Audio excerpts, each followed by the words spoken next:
Hello everyone, कैसे हो आप सब। आई होप आप सब लोग अच्छे होंगे। So guys, welcome to the channel जिसका नाम है पढ़ना तो पड़ेगा। आज हम लोग पढ़ेंगे अपना नेक्स्ट टॉपिक जो हमारा चैप्टर नंबर 5 चल रहा है, लाइंस एंड एंगल्स। ठीक है, हमने उसकी 5.1 कंप्लीट कर ली है। उससे रिलेटेड जितने भी कंसेप्ट हैं वो हम सब लोग कवर कर चुके हैं। अब हम लोग अपनी 5.2 की तरफ जाते हैं और उसमें हमारा सबसे पहला कॉन्सेप्ट आता है ट्रांसवर्सल का। ठीक है, तो जो हमारी ट्रांसवर्सल है वो क्या होती है, आज हम लोग इस चीज को समझने वाले हैं। ठीक है, आपने देखा होगा आपके घर में टेबल चेयर होती हैं। ठीक है, आपने देखा होगा वो छोटे छोटे जो हमारी पट्टी होती हैं लकड़ी की, ठीक है, उनसे मिलकर बनी हुई होती हैं। तो उन्हें हम लोग भाई हमारा जो पेड़ होता है वो इतना मोटा होगा, उसके बीच में से लेयर्स बना बना के हम लोग चीज को बनाते हैं। ठीक है, तो उन सबको आपस में ज्वाइन करना होता है। ठीक है, आपने देखा होगा जो हमारे जो लेयर्स होती हैं उनको कैसे ज्वाइन करते हैं, एक लंबी सी पट्टी लेते हैं और उसको उसके नीचे की साइड लगा देते हैं। ठीक है, इससे क्या होता है वो आपस में ज्वाइंट हो जाती है। ठीक है, तो जो वो ज्वाइंट कर रही है, एक एक जो हमारी स्ट्रिप है वो जो से ज्वाइंट कर रही है वो हमारी एक क्या कहलाती है, ट्रांसवर्सल। ठीक है, तो अब हम समझते हैं मैथमेटिक्स में हम लोग ट्रांसवर्सल को कैसे समझेंगे। ठीक, तो सबसे पहले क्या करना है, जो हमारी लाइंस होती हैं, लाइंस है हमारी, मान लो दो लाइंस हमारे पास ये हैं। ठीक है, हमारी दो लाइंस को अगर कोई एक लाइन कट कर दे, ठीक है, तो बेटा जो ये कट कर रही है, मान लो ये हमारी पी लाइन है। ठीक है, ये पी लाइन हमारी टू लाइंस को, मान लो ये एम लाइन है और ये एम है। ठीक है, इन दो लाइंस को अगर एक लाइन कट कर दे, ठीक है, तो ये जो लाइन है that this line is called transversal. ठीक है बेटा, ट्रांसवर्सल आपको समझ आया क्या होता है। अगर टू लाइंस हो सकती हैं, थ्री लाइंस हो सकती हैं, फोर लाइंस हो सकती हैं, कितनी भी लाइंस हो सकती हैं, अगर उनको कोई एक लाइन कट कर दे किसी भी एंगल पे, ठीक है, तो that line is called transversal.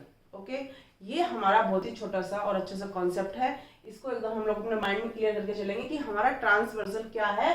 एक लाइन होती है जो हमारी किन्हीं दो लाइंस को कट करती है। ठीक है, और कट कैसे करती है, जैसे एक एक पॉइंट पे इसको कट करेगी, इसको भी एक ही पॉइंट पर कट करेगी। ठीक है, क्योंकि लाइन से तो वो स्ट्रेट होगी, वो ऐसा तो नहीं मुड़ के वापस से आ जाएगी दोबारा कट कर देगी। ठीक है, तो एक कट यहाँ पर देगी, एक कट यहाँ पर देगी, तो ये बन गई बेटा हमारी ट्रांसवर्सल।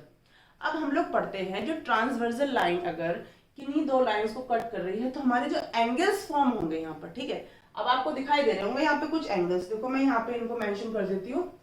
जैसे मान लो कि ये वाला एंगल कौन सा है, मेरा एंगल 1 है, और ये एंगल 2 है, ये एंगल 3 है, और ये एंगल बेटा मेरा 4 है। ठीक है, इससे ज्यादा एंगल इधर में बनेंगे।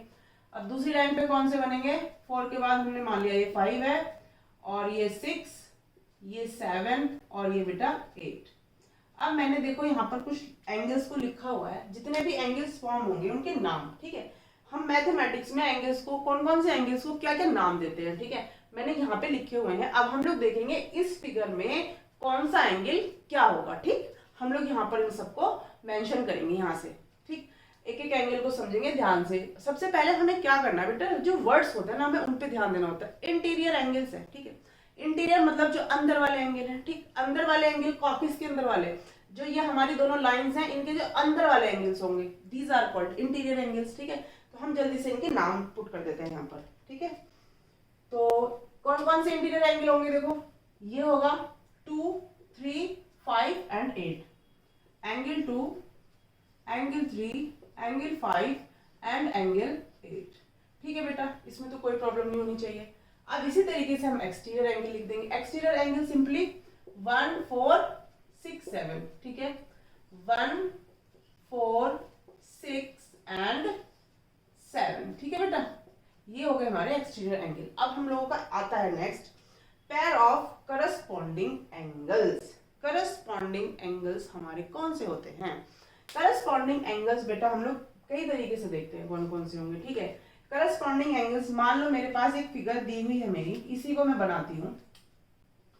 ये दो लाइंस थी हमारी, इसको हमने कट कर दिया, तो ये वाला एंगल और ये वाला एंगल, ये कैसे एंगल है बेटा, करस्पॉन्डिंग एंगल। जो देखो कुछ तो होते हैं सेम वर्टेक्स पर होते हैं, ठीक है, मतलब डिफरेंट वर्टेक्स पर सेम साइड होती है। ठीक है, और एक बनेगा जो हमारा यहाँ बनेगा। ठीक है, तो मैं पेयर बता रही हूँ, तो एक एंगल ये होगा, एक एंगल, ये हमारे करस्पॉन्डिंग एंगल्स के पेयर हैं। ठीक है, ये भी हमारा पेयर है। ठीक, और इसी तरीके से हमारा ये वाला पेयर हो जाएगा, और इसी तरीके से हमारा बेटा ये वाला पेयर हो जाएगा। तो हम इन पेयर्स को लिख लेते हैं। ठीक है, कौन कौन सा बना, angle 4 and angle 8, angle 4 and angle 8 one pair. दूसरा पेयर कौन सा बनेगा, angle 1 and angle 5, angle 1 and angle 5। Next pair will be angle 2 and angle 6, angle 2 and angle 6, and the next pair will be angle 3 and angle 7, angle 3 and angle 7। Okay, तो ये हो गए बेटा हमारे पेयर ऑफ करस्पॉन्डिंग एंगल्स। ठीक है, इतनी बात समझ में आ गई। करस्पॉन्डिंग एंगल्स कौन से होंगे, जो डिफरेंट वर्टिसेस पर सेम साइड होंगे, ठीक है, वो हमारे कौन से होंगे बेटा, करस्पॉन्डिंग एंगल्स। तो नेक्स्ट आता है हमारा 4, pair of alternate interior angles. ठीक है, यहाँ पर हम देखेंगे कि अल्टरनेट इंटीरियर एंगल्स की बात हो रही है यहाँ पर। ठीक है, इंटीरियर एंगल्स हम लोग पढ़ चुके हैं, ये सारे इंटीरियर एंगल्स हैं। अब हमें बोल रहा है कि अल्टरनेट इंटीरियर एंगल्स, तो देखो इन इंटीरियर एंगल में से अल्टरनेट कौन कौन से होंगे। देखो ये तो हमारे सेम साइड है, ठीक है, लेकिन जो इसके साथ पेयर बन रहा है, लेकिन इसको छोड़कर ये वाला जो होगा ऑपोजिट साइड में जो होंगे, ये दोनों बनेंगे बेटा हमारे अल्टरनेट इंटीरियर एंगल्स के पेयर। ठीक, तो एंगल 3 एंड एंगल 5, और दूसरा पेयर क्या होगा बेटा मेरा, एंगल, मैं इनको ऐसे लिख देती हूँ, ठीक, और दूसरा पेयर क्या होगा बेटा मेरा 2 और 8, angle 2 and angle 8। Got it.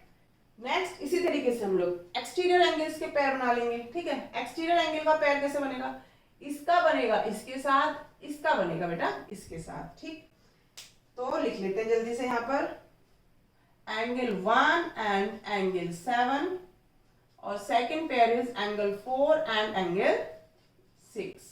Okay, so ये बना लिया हमने यहाँ पर एक्सटीरियर एंगल्स के पेयर। नेक्स्ट आता है बेटा pair of interior angles on the same side of the transversal. Transversal के सेम साइड पर क्या बनाना है, इंटीरियर एंगल्स। ठीक है, इंटीरियर एंगल का सेम साइड का पेयर। तो देखो ये हमारी ट्रांसवर्सल है, इसके एक साइड ये होगा, एक साइड होगी। अब बोल रहा है सेम साइड, सेम साइड या तो ये वाली ले लो या भी ये वाली ले लो। अगर हम इधर का सेम साइड लेंगे तो इधर के दोनों के इंटीरियर एंगल्स कौन कौन से हैं, इसने तो सब कुछ क्वेश्चन में ही बोल दिया है कि हमें क्या लिखना है यहाँ पे। ठीक है, तो angle 3 and angle 8, and next one is angle 2 and angle 5, angle 2 and angle 5, that's all. ठीक है, तो बेटा ये था हमारा एंगल्स, जितने भी हमारे ट्रांसवर्सल एंगल्स को फॉर्म कर रहा है जब वो हमारी लाइंस को कट कर रहा है। तो हमारे जितने भी एंगल्स बनेंगे वो सारे ये बनेंगे। हम इन्हें कैसे आइडेंटिफाई करेंगे ये हमने यहाँ पर सीख लिया है कि ये एंगल कौन से होंगे, ये कौन से होंगे। आपस में ये वाले तो हम पढ़ चुके हैं, ठीक है, लेकिन ये वाला और ये वाला कौन सा होगा, ये और ये कौन से होंगे, हमें सबके नाम पता होने चाहिए। ठीक है, क्योंकि जब हम लोग क्वेश्चंस करेंगे तो हमारा इनका बहुत सारा यूज होगा। और अगर आपको ये चीज अच्छे से समझ आ जाएगी तो इसके जो क्वेश्चंस हैं बहुत ही इजी हैं और हमारे बिल्कुल डायरेक्ट आंसर लिखने होते हैं। ठीक है, सो अब हम लोग समझते हैं अपना नेक्स्ट टॉपिक। वो क्या है बेटा, यहाँ पर तो हमारी जो दो लाइंस थी वो कोई भी हमारी ऐसी लाइन थी, ऑल्टरनेट लाइंस। ठीक है, अब हम लोग पढ़ेंगे बेटा एक नया कॉन्सेप्ट जो होता है हमारा ट्रांसवर्सल ऑफ पैरेलल लाइंस। ठीक है, जो ट्रांसवर्सल है वो पैरेलल लाइंस को जब कट करेगा तो वो कैसे एंगल्स बनाएगा और वो एंगल्स कौन से होंगे। ठीक है, अब हम लोग ये पढ़ेंगे। और सबसे पहले हम पढ़ेंगे कि पैरेलल लाइंस क्या होती हैं। कुछ बच्चों को अभी ये भी नहीं क्लियर होगा कि पैरेलल लाइंस किसको बोलते हैं। ठीक है, तो अब हम स्टार्ट करेंगे अपना नेक्स्ट टॉपिक।